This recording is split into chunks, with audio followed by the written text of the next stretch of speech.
ಸೈನಿಕ ಹುಳ ಕಂಟ್ರೋಲ್ ನಾವು ಹೇಗ್ ಮಾಡ್ಕೊಬೇಕಪ್ಪ ಅಂದ್ರೆ, ಈ ಕೀಟ ಮೆಕ್ಕೆಜೋಳ ಹಾಗೂ ಜೋಳದಲ್ಲಿ ಕಂಡು ಬರ್ತದೆ. ಗೋವಿನ ಜೋಳದಲ್ಲಿ ಹೆಚ್ಚು ನಷ್ಟ ಉಂಟು ಮಾಡ್ತಾ ಇರ್ತದೆ. ಈ ಹುಳು ಎಲೆಯ ಹಸಿರನ್ನು ಎಲ್ಲ ಕೆರೆದು ತಿಂದು ಎಲೆಗಳ ಮೇಲೆ ಹೋಲ್ಸ್ಗಳು ಅಂದ್ರೆ ಎಲೆಗಳನ್ನು ಜಾಲಾಡಿದ ತರ ಕಾಣ್ತವೆ. ಹಾಗೂ ಗಿಡದ ಸುಳಿಯಲ್ಲಿ ಈ ಹುಳದ ಇಕ್ಕೆಗಳು ನೋಡ್ಬೋದು ನಾವು. ಇದನ್ನು ಸಾವಯವ ಕೃಷಿಯಲ್ಲಿ ಹೇಗ್ ಕಂಟ್ರೋಲ್ ಮಾಡ್ಬೇಕು ಅನ್ನೋದನ್ನ ಈ ವಿಡಿಯೋ ಅಲ್ಲಿ ನೋಡೋಣ. ಮೊದಲನೇದಾಗಿ ನೀವು ಮಾಗಿ ಉಳುಮೆ ಮಾಡಬೇಕು. ಬೆಳೆಕಾಳುಗಳನ್ನು ಅಂತರ್ ಬೆಳೆಯಾಗಿ ಬೆಳಿಬೇಕು. ಅತಿ ಬಿಗಿಯಾದ ಹೊದಿಕೆ ಹೊಂದಿರುವ ಮೆಕ್ಕೆಜೋಳ ತಳಿಗಳನ್ನು ನೀವು ಆಯ್ಸ್ಕೊಳ್ಬೇಕು. ಟ್ರಾಪ್ ಕ್ರಾಪ್ಸ್ ಆಗಿ ನಾವು 3 ರಿಂದ 4 ಸಾಲು ನೇಪಿಯರ್ ಹುಲ್ಲನ್ನು ಹೊಲದ ಸುತ್ತು ನೀವು ಬೆಳಿಬೇಕು.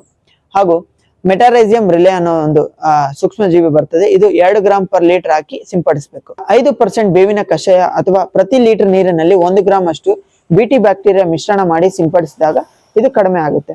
ಸುಳಿಯಲ್ಲಿ ಸುಣ್ಣದ ಜೊತೆಗೆ ಉಸುಕು ಮಿಶ್ರಣ ಮಾಡಿ 1:9 ರೇಷಿಯೋಲ್ಲಿ ನೀವು ಹಾಕ್ಬೇಕಾಗುತ್ತೆ. ಈ ರೀತಿ ಮಾಡೋದ್ರಿಂದ FAW ಕಂಟ್ರೋಲ್ ನಾವು ಸಾವಯವ ರೂಪದಲ್ಲಿ ಮಾಡ್ಕೊಬೇಕಾಗುತ್ತೆ.